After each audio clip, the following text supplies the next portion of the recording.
ஆதம் நபியின் கதை இஸ்லாமிய வரலாற்றில் மிகவும் முக்கியத்துவம் வாய்ந்தது. அவர் முதல் மனிதர் மட்டுமல்ல, முதல் இறைத்தூதரும் கூட. இந்த கதை மனிதகுலத்தின் தோற்றம், தவறு செய்தல், மன்னிப்பு பெறுதல் மற்றும் பூமியில் மனிதர்களின் வாழ்க்கை எப்படி தொடங்கியது என்பதை விளக்குகிறது. படைப்பு. அல்லாஹ் இறைவன் வானவர்களிடம் பூமியில் ஒரு தலைமுறையை மனிதர்களை உருவாக்கப் போவதாக கூறினான். அதற்கு வானவர்கள், அங்கு குழப்பங்களையும் இரத்த கொதிப்பையும் ஏற்படுத்துபவர்களை படைக்கப் போகிறாயா என்று கேட்டனர். அதற்கு இறைவன், நீங்கள் அறியாதவற்றை நான் அறிவேன் என்று பதிலளித்தான்.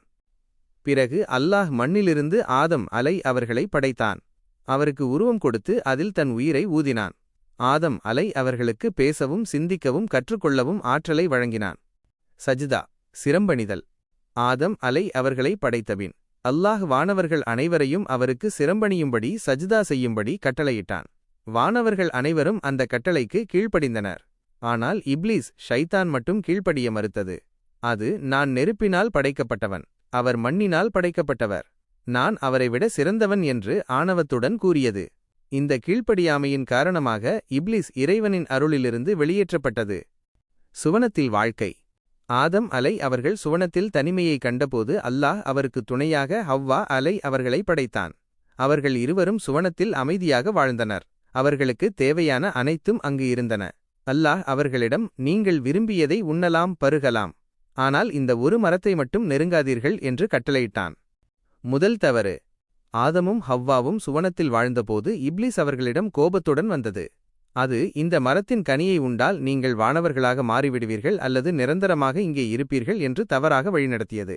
அதன் பேச்சை கேட்டு ஆதம் அலை மற்றும் ஹவ்வா அலை இருவரும் அந்த மரத்தின் கனியை உண்டனர். அதன் விளைவாக அவர்கள் இருவரும் அணிந்திருந்த ஆடை மறைந்து அவர்களின் உடல்கள் வெளிப்பட்டன. தங்கள் தவறை உணர்ந்து வெட்கத்தால் இருவரும் சுவனத்தின் இலைகளால் தங்கள் உடலை மறைத்துக் கொண்டனர். மன்னிப்பும் பூமிக்கு வருகையும். தங்கள் தவறை உணர்ந்த ஆதம் அலை மற்றும் ஹவ்வா அலை இருவரும் மனம் வருந்தி, எங்கள் இறைவா, எங்களுக்கு நாங்கள் அநியாயம் இழைத்துவிட்டோம். நீ எங்களை மன்னிக்கவில்லை என்றால் நிச்சயமாக நாங்கள் நஷ்டமடைந்தவர்களில் ஆகிவிடுவோம் என்று இறைவனிடம் பிரார்த்தனை செய்தனர். இறைவன் அவர்களின் மனந்திருந்திய வேண்டுதலை ஏற்றுக்கொண்டான். இருப்பினும் அவர்களின் தவறு காரணமாக அவர்கள் பூமிக்கு அனுப்பப்பட்டனர். இப்லீசும் பூமிக்கு அனுப்பப்பட்டது. அல்லாஹ், நீங்கள் பூமிக்குச் செல்லுங்கள், அங்கு நீங்கள் ஒருவருக்கொருவர் எதிரிகளாக இருப்பீர்கள். குறிப்பிட்ட காலம் வரை அங்கேதான் வாழ முடியும். இறுதியாக என்னிடமே திரும்புவீர்கள் என்று கூறினான். ஆதம் அலை மற்றும் ஹவ்வா அலை இருவரும் பல வருடங்கள் பிரிந்திருந்த பிறகு மீண்டும் சந்தித்து பூமியில் தங்கள் வாழ்க்கையை தொடங்கினர். ஆதம் அலை முதல் இறை தூதராக மக்களுக்கு நல்லவற்றை போதித்து இறைவனை வணங்க கற்றுக் கொடுத்தார். ஆதம் நபியின் இந்த கதை மனிதர்கள் தவறு செய்யக்கூடியவர்கள்